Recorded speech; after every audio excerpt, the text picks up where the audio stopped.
चलिए आगे बढ़ेंगे।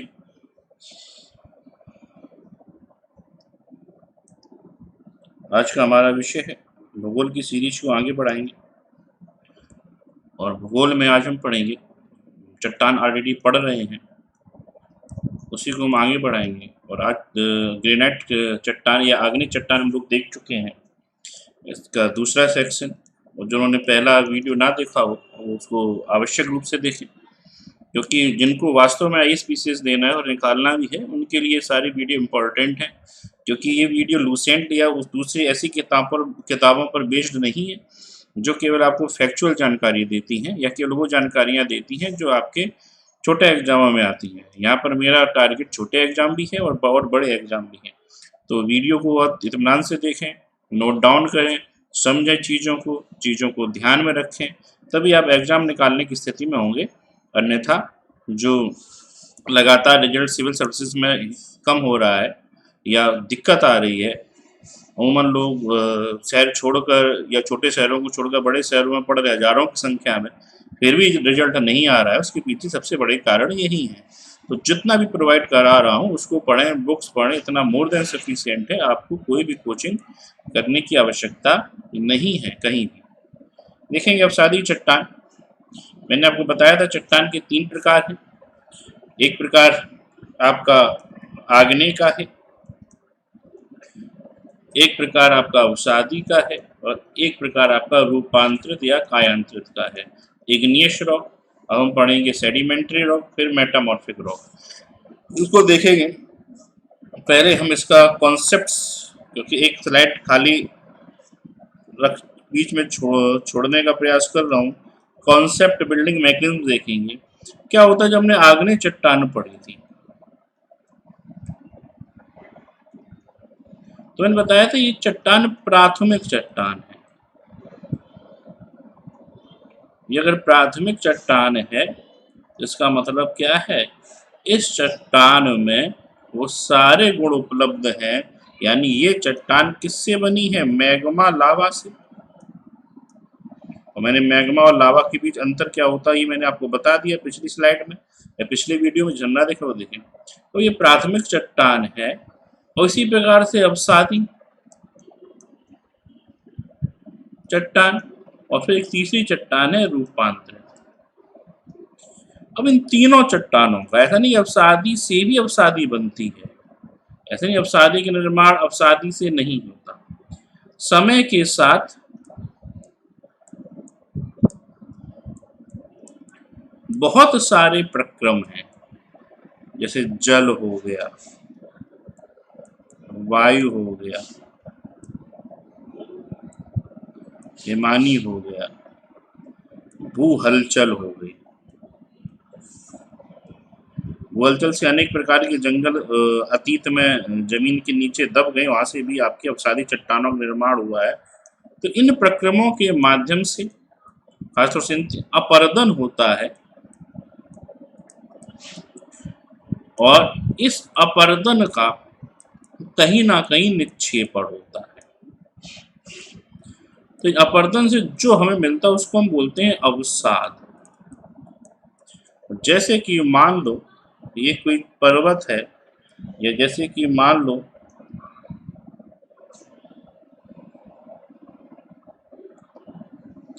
ये कोई पर्वत है। अब यहां से चट्टान का अपरदन हुआ। अब यहाँ पर जब चट्टान का इरोजन होगा, इंग्लिश में इरोजन बोलते हैं, तो यहाँ से जो कण होंगे वो अवसाद के रूप में यहाँ से ट्रांसफर हो जाएंगे। और कहीं ना कहीं ये कण जब कहीं ना कहीं जमा होंगे तो जमा होने के क्रम में ये चट्टान के रूप में संगठित होने लगेंगे। चट्टान के रूप में जब ये संगठित होते हैं, और संगठन के इसके कई कारण हो सकते हैं। कई कारण में जल भी हो सकता है, दबाव भी हो सकता है। दबाव का मतलब है मिट्टी की जब कई परतें या अवसादी चट्टान कई परतें जब एक दूसरे के ऊपर चढ़ती चली जाती हैं, दबाव की वजह से भी ये चट्टान क्या हो जाती है, संगठित हो जाती है। हिमानी हो सकती है, वायु हो सकता है इस प्रक्रिया में। इस प्रक्रिया के कई साधन हैं। तो इससे जो चट्टान बनती है उसको अवसादी चट्टान कहते हैं। नंबर पहली बात, चीजों को थोड़ा याद नहीं करना है। तो अवसादी चट्टान बनती कैसे है उसको मैंने आपको बताया कि अवसादी चट्टान का निर्माण किस प्रकार से होता है। अब अवसादी चट्टान का निर्माण यदि इस प्रकार से होता है यहाँ पर, या इस प्रकार से हो रहा है अवसादी चट्टानों का निर्माण, तो यहाँ पर दूसरी महत्वपूर्ण बातें आ जाती हैं कि अब इसको परतदार चट्टान भी कहते हैं। परतदार चट्टान क्यों कहते हैं? एक परत, दो परत, तीन परत। तो अब परतदार चट्टान या अवसादी चट्टान का मतलब एक ही है। तो यहाँ पर कंफ्यूज। अब जब इसका निर्माण इस प्रक्रिया से हो रहा है तो इसमें कॉमन सेंस है, इसमें जीवों के अवशेष मिलेंगे।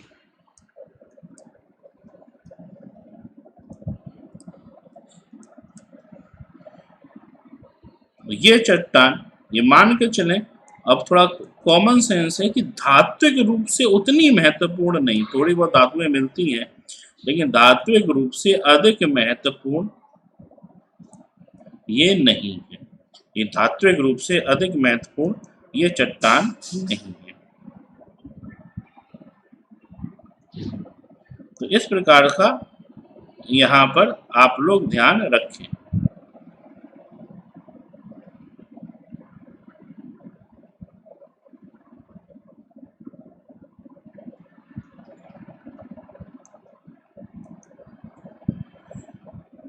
एक मिनट, इस प्रकार का आप लोग यहाँ पर ध्यान रखें कि यहाँ पर ये भी जो जो इसकी विशेषताएं हैं, यहाँ से भी प्रश्न बनते हैं, यहाँ से प्रश्न पूछे जा सकते हैं। तो इन चीज़ों का विशेष ख्याल रखें। हम बढ़ेंगे स्लाइड। अभी जो हमने चीज़ें देखी, मैंने आपको क्या बताया था, अवसादी का जो निर्माण है वो सभी से हो सकता है। अवसाद का मतलब मैंने आपको बताया, इसके बाद मैंने बताया इसकी विशेषताएं क्या हैं। अब इसके बारे में कुछ चीज़ें देखेंगे। हाँ, अवसादी को तीन प्रकार से बांटा जाता है। एक वो अवसादी चट्टानें होती हैं जो यांत्रिक क्रियाओं से बनती हैं, एक वो अवसादी चट्टानें होती हैं जो जैविक क्रियाओं से बनती हैं जैसे कि कोयला, और एक वो अवसादी चट्टानें होती हैं जो रासायनिक क्रियाओं से बनती हैं।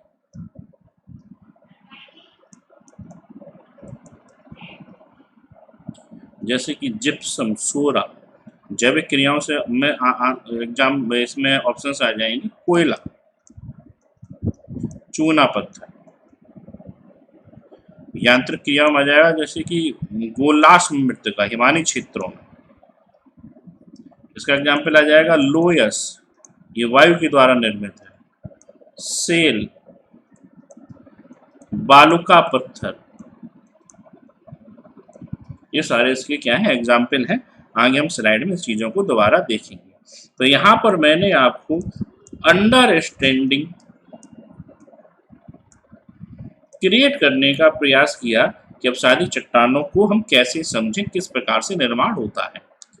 जिस प्रकार से आप अगर उत्तर भारत के मैदान में है, उत्तर भारत में है, पंजाब, हरियाणा, यूपी, इसमें कहीं भी अगर आप हैं तो जिस प्रकार की आपके मैदान मिट्टी है वो अवसादी चट्टानों में ही आएगी। तो पृथ्वी, अब अवसादी चट्टानों में क्या है, लगभग 75% भाग पर, लगभग 75% भाग पर अवसादी चट्टानों का विस्तार है। 75% भाग पर अवसादी चट्टानों का विस्तार है, लेकिन इसके निर्माण में या पृथ्वी के जो आयतन है उसमें इसका योगदान मात्र 5% है। इसको हम ऐसे समझ सकते हैं जैसे कोई गेंद है और गेंद के ऊपर आप एक रबड़ चढ़ा दें या इसको आप पेंट कर दें, तो पेंट भले इस पूरे एरिया में हो लेकिन निर्माण में, गेंद के निर्माण में योगदान इसका ज़्यादा नहीं होगा। जैसे मनुष्य की बॉडी की जो स्किन है, स्किन भले हमारे पूरे एरिया में फैली हुई हो लेकिन बॉडी के निर्माण में स्किन का योगदान 2-4-5% के लगभग होगा, इससे ज़्यादा नहीं होगा। तो इसको आप पढ़ने का प्रयास करें, यानी कि पृथ्वी के निर्माण में सबसे ज़्यादा भाग किसका है, आग्नेय चट्टानों का। बात करेंगे अवसादी चट्टानों का निर्माण। मैं आपको बता चुका हूँ, इसको मैं फिर से समझाऊंगा। कोई भी चट्टान ऋतु परिवर्तन का शिकार होती है। ऋतु परिवर्तन से भी क्या होता है, चट्टानों में क्षरण और अपरदन के कारण उस पर हावी होते हैं। अपरदन के कारण से यहाँ पर मतलब क्या है, अपरदन के कारण से मतलब है यहाँ पर नदी हो गया, पवन हो गया, हिमानी हो गया, ये सब क्या है, अपरदन के कारक या कारण, और वह टूट कर कई टुकड़ों में बिखर जाती है और फिर वो छोटे छोटे कणों में बदल जाती है, जिसे कि हम अवसाद कहते हैं। ये चीज मैंने आपको अभी समझाते वक्त सारी चीजें बता दी है। ये अवसाद आग्नेय रूपांतरित या पुरानी अवसादी चट्टानों से उत्पन्न होते हैं। अतः इस अवसाद से बनी चट्टान को हम क्या कहते हैं, इस अवसाद से बनी चट्टान को अवसादी चट्टान कहते हैं। यानी अवसादी चट्टानों का मतलब क्या क्या है, यहाँ पर अवसाद से बनी चट्टान क्या कहलाई जा रही है, अवसाद से बनी चट्टान कहलाई जा रही है अवसादी चट्टान। फिर अब आपको जितनी भी चीजें दिखाई पड़े, बालू, मिट्टी, बजरी, रोड़ी अवसाद के रूप है, और पौधों व जानवरों के अवशेष भी, और जल में नाव। मैंने आपको तीन प्रकार की अवसादी चट्टान बताई थी। मैंने आपको बताया था, एक अवसादी चट्टान होती है जो यांत्रिक क्रियाओं से बनती है, एक अवसादी चट्टान होती है जो जैविक क्रियाओं से बनती है, और एक अवसादी चट्टान होती है जो रासायनिक क्रियाओं से बनती है। नमक रासायनिक क्रियाओं से निर्मित अवसादी चट्टान में आएगा, और जो आपके कोयला, चूने का पत्थर है, वो जैविक क्रियाओं से निर्मित आएगा, और बाकी आपको मैंने आपको बता दिया। अवसादों का जमाव, अवसादों का जमाव कहीं भी हो सकता है। जैसे जिस जगह पर उत्तर भारत है वहां पर पहले समुद्र था, टेथिस सागर इसको बोलते थे, यहाँ भी अवसादों का जमाव हुआ। तो बोला गया समुद्रों में, नदियों में, झीलों में बड़े और भारी टुकड़े, कुछ जो बड़े और भारी टुकड़े होंगे कुछ दूर तक जाएंगे, और जो महीन टुकड़े होंगे वो दूर तक जाएंगे। तो जिस जगह पर उत्तर प्रदेश है, बिहार है, पंजाब है, हरियाणा है, इस जगह पहले समुद्र था। तो यहाँ पर आज इतनी वृहद सिविलाइजेशन है, इतने सारे लोग रह रहे हैं, खेती हो रही है, तो कहीं ना कहीं अवसादी चट्टानों का ही योगदान यहाँ पर है। बात क्लियर। तो जल सबसे उपयुक्त होता है, मैंने आपको बताया था गोलास मृतिका, ये हिमानी के द्वारा निर्मित अवसादी चट्टान है। तो मैंने आपको बताया था लोयस, ये अवसादी चट्टान पवन के द्वारा निर्मित है। ये सब चीजें मैंने आपको समझा भी दी है। ये सारे पॉइंट आप उतार लें, नोट डाउन कर लें, जिससे कि कोई दिक्कत आपको ना हो। आगे बात करेंगे। अब हम पढ़ रहे हैं यांत्रिक क्रियाओं के द्वारा। इसमें क्या, सेल, बलुआ पत्थर, इन चट्टानों का निर्माण उस गारे के कारण होता है। यहाँ पर जो सवाल आपके बनेंगे, जैसे अगर हम बात करें यहाँ पर बात करें, जैसे बोला गया है कि दबाव बल के कारण भी अवसादी चट्टान बनती है, पानी के द्वारा, जल के द्वारा अवसादी चट्टान बनती है, हिमानी के द्वारा अवसादी चट्टान बनती है। यानी यांत्रिक क्रियाओं के द्वारा निर्मित अवसादी चट्टान का मतलब यहाँ पर बताया गया है। बोला गया है कि ऊपरी परत के दबाव के कारण इन्हें क्या बना देती है, कठोर बना देती है। मिट्टी और बालू ज्यादातर दबाव के कारण सुद्रा चट्टानों में बदल जाते हैं, जबकि कांग्लोमेरेट, ये भी प्रकार की अवसादी चट्टान, कांग्लोमेरेट और ब्रेशिया गारे के द्वारा जकड़े जाने पर आपस में बन जाते हैं, तो इसे कांग्लोमेरेट कहते हैं। तो यहाँ पर अगर इस पर कोई प्रश्न आता है, ये सारे प्रश्न वो है, अगर कांग्लोमेरेट या ब्रेशिया पर कोई सवाल आता है, तो मान के चल रहा हूँ बहुत सारे लोग इस सवाल को क्या करेंगे, गलत करेंगे।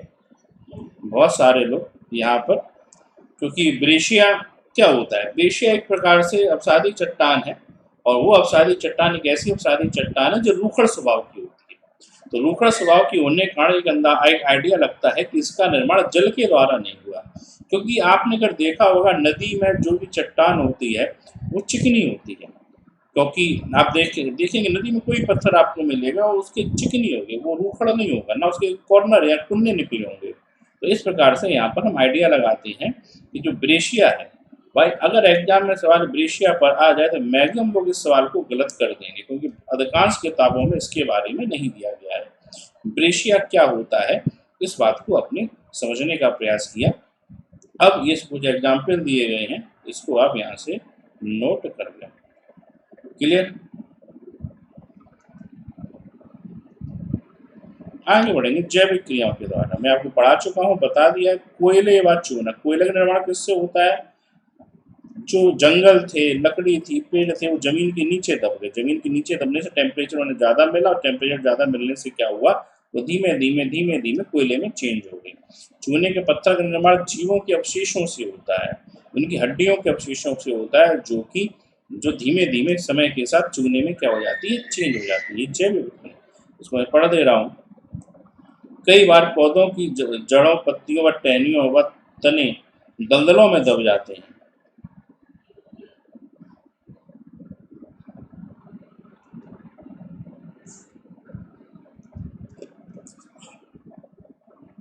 दलदलों में दब जाते, कालांतर में ये पदार्थ अंततः सड़ जाते हैं, और कार्बन के अलावा इनके अधिकांश तत्व नष्ट हो जाते हैं, और ये एकत्रित पदार्थ ऊपर से पड़ने वाले दबाव व कार्बन के अनुपात के मुताबिक विभिन्न श्रेणियों के कोयले में तब्दील हो जाते हैं।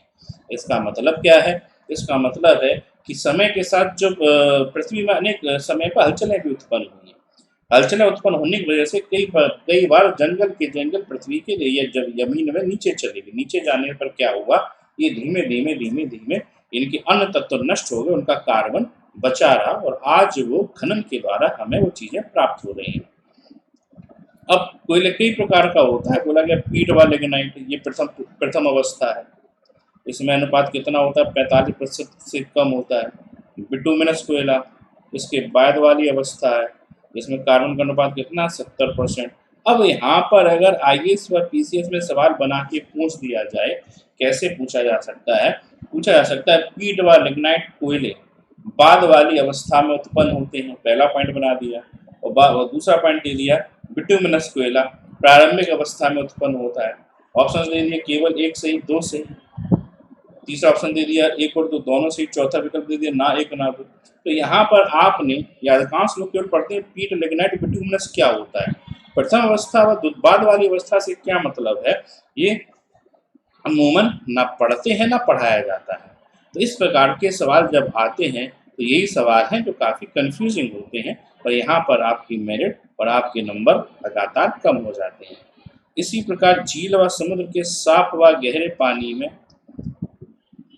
जो जीव जो रहते हैं, जानवरों के कवच, मैंने बताया था अस्थि पंजर से बनी चट्टान चूने का पत्थर है। तो मैंने आपको बताया था ये चूने का पत्थर और कोयला किस प्रकार से बनता है, कोयला कैसे बनता है, चूने का पत्थर कैसे बनता है, मैंने आपको बताने का यहाँ पर प्रयास किया है। बोला कि प्रवाल व शैवाल जैसे सूक्ष्म जीव समुद्री जल से चूने का शोषण कर लेते हैं। उष्णकटिबंध में इस प्रकार की संरचनाएं, प्रवाल जैसी संरचनाएं मिलती हैं। तो यहाँ पर आप ये वाला पॉइंट आप और देख लें। अपसादी चट्टानों का 80% सैल, 12% बलुआ पत्थर तथा 8% चूने का पत्थर है। ये इंफॉर्मेशन आप और पढ़ लें, जिससे कि आप वो ये सवाल पूछा जाए कि अपसादी चट्टानों में सबसे अधिक प्रतिशत किसका पाया जाता है, तो इसका आंसर होगा सैल। और सबसे कम प्रतिशत किसका पाया जाता है, इसका आंसर होगा चूना। 80, 12 और 8। ये डिटेल वो डिटेल है जो कि सब जगह नहीं मिलती हैं, उनको नोट डाउन करें। अगली सीट पर चलेंगे रासायनिक क्रियाओं के द्वारा। मैंने आपको बताया था नमक, जिप्सम, सोरा, ये क्या है? रासायनिक क्रियाओं के द्वारा। अब उसमें इसका निर्माण तभी होता है जब वाष्पीकरण के द्वारा जल इसका वाष्पीकृत हो जाता है, और जब तत्व बचता है तो इस प्रकार की अवसादी चट्टानों का निर्माण यहाँ पर होता है। अब इसकी विशेषताएं देखेंगे, जो कि मैं आपको बता चुका हूँ। मैंने बताया परतदार होती है, इसमें जीवों के अवशेष नहीं मिलेंगे, और इसके धात्विक रूप से इम्पोर्टेंट ये नहीं है, और सभी अवसाद चट्टान अपने मौलिक गुण बनाए रखती है। इस चीज़ का विशेष ख्याल रखें। मान लो एग्जाम में सवाल आ जाए कौन सी चट्टान है अपने मौलिक गुण को नहीं बना के रख पाती, तो इसका आंसर हो जाएगा, या मौलिक गुण को बना के रख पाती हो, ये आपको 3 विकल्प दे दिए जाए, तो यहाँ पर आंसर क्या होगा? यहाँ पर आंसर होगा अवसादी चट्टान, क्योंकि ग्रेनाइट आग्नेय चट्टानों में इस प्रकार का लक्षण नहीं है, लेकिन अवसादी चट्टान, तो ये आपका जो पॉइंट है, ये अगर एग्जाम में आता है तो यहाँ पर ये सवाल वो है जो अधिकांश लोग गलत करते हैं। अब चूने के पत्थर कौन सी चट्टान, अधिकांश लोग कर लेंगे, इसमें कोई प्रॉब्लम नहीं है। और मैंने आपको बताया था सभी अवसादी चट्टान कैसी हैं, परतदार है, क्षैतिज परतदार है। और अगर मान लो कोई अगर भूपट्टी पर कोई हलचल होती है तो ये क्या होता है, उसी दिशा में ये क्या हो जाता है, झुक जाते हैं। निक्षेपण सुव्यवस्थित परतों में होता है, इसलिए इसको क्या बोलते हैं, परतदार चट्टान है। और पानी का इसमें जब लहरदार छाप भी मिलती है, मैंने आपको बताया था जीवाश्म भी मिलते हैं। और इनको पहचानने का तरीका क्या है, इनके अवसाद की स्थिति क्या है, अवसाद किससे हुआ है, कैसे हुआ है, इस प्रकार से उनको पहले समय मैंने आपको शुरुआत में ही समझा दिया है, इसको आप नोट डाउन कर लें। अगली स्लाइड देखेंगे। महत्व, मैंने आपको बताया था इसका महत्व तो आपके धात्विक दृष्टि से नहीं है, लेकिन अगर आप देखेंगे कि यहाँ पर जो भी अवसादी चट्टानों वाले एरिया है, खासतौर से भारत में, आप बांग्लादेश चले जाएं, पाकिस्तान चले जाएं, कहीं भी अगर ज़्यादा आबादी है और जहाँ पे पुराना सिविलाइजेशन है, जो भी आप पूरी दुनिया में पुरानी सिविलाइजेशन देखेंगे, पुरानी सभ्यताएं देखेंगे, सब नदी घाटी में बसी, और नदी घाटी में जो चट्टानें पाई जाती वो अवसादी चट्टानें, क्योंकि वहाँ पर एग्रीकल्चर की संभावनाएं ज़्यादा है। आप ग्रेनाइट या ये आग्नेय चट्टानों के क्षेत्र में या रूपांतरित चट्टानों के क्षेत्र में उतना आप एग्रीकल्चर से के पॉइंट ऑफ व्यू से उनका उतना इम्पोर्टेंस नहीं है जितना एग्रीकल्चर के पॉइंट ऑफ व्यू से इनका इम्पोर्टेंस है। फिर भी अगर आप धात्विक दृष्टि से देखेंगे, इसमें सबसे इम्पोर्टेंट बात है कि खनिज तेल इसमें मिलता है।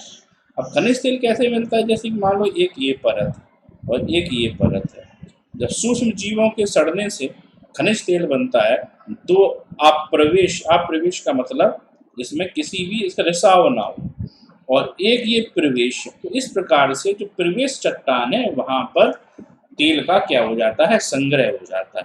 ठीक, वह खनिज तेल अवसादी चट्टानों में पाए जाते हैं जब अप्रवेश शैल की दो परतों के बीच प्रवेश शैल की एक परत होती है, तब परिस्थिति खनिज तेल के निर्माण के लिए बहुत ही क्या होती है, अनुकूल होती है। यदि चट्टान बलित हो तो बलन के दोनों ढलानों के बीच में तेल होता है, उसके नीचे भाग में पानी और ऊपर में गैस जमी रहती है। तो ये भी पॉइंट आया हुआ है कभी ना कभी आइस के और पीसीएस के एग्जाम में, तो इसको आप लोग ध्यान रखें, इसको याद करें, क्योंकि नीचे पानी होगा, ऊपर गैस होगी। क्लियर। इसके अलावा कुछ एक्सेप्शनल है लेकिन वाले सवाल नहीं बनते हैं, लेकिन एक ग्रीनलैंड में एक बार ऐसा हुआ था, एक ऐसी अवसादी चट्टान पाई गई है जिसकी उम्र काफ़ी अधिक है, यानी कि जो आग्नेय व रूपांतरित चट्टानों से भी ज़्यादा प्राचीन है, ज़्यादा पुरानी है। वैसे ऐसा नहीं मिलता है, लेकिन एक एक्सेप्शनल है, तो आपको ये चीज़ वो ध्यान में रखना पड़ेगा। हाँ, और गौड़ स्तर पर, गौड़ के मतलब शून्य स्तर पर बॉक्साइट मैग्नीज टिन थोड़ा बहुत पाया जा सकता है, क्योंकि निक्षेपण के द्वारा या अपरदन व निक्षेपण के द्वारा इसको थोड़े बहुत एस्क मिल सकते हैं। तो बस इतना ध्यान रखना ये, क्योंकि भारत में भी जितना तेल निकाला जा रहा है वो सब अवसादी चट्टानों के क्षेत्र से ही निकल रहा है। आप असम देख लें, गुजरात देख लें, या दक्षिणी भारत का जो तटीय क्षेत्र देख लें, असम के एरिया में हिमालयी क्षेत्र से लगातार तेल निकल रहा है। तो इस चीज़ों का विशेष ख्याल रखें। भारत में अवसादी चट्टान क्या है, तो ये आप नोट डाउन कर लें, इसमें ऐसा कुछ नहीं है जो आपको समझ में ना आए।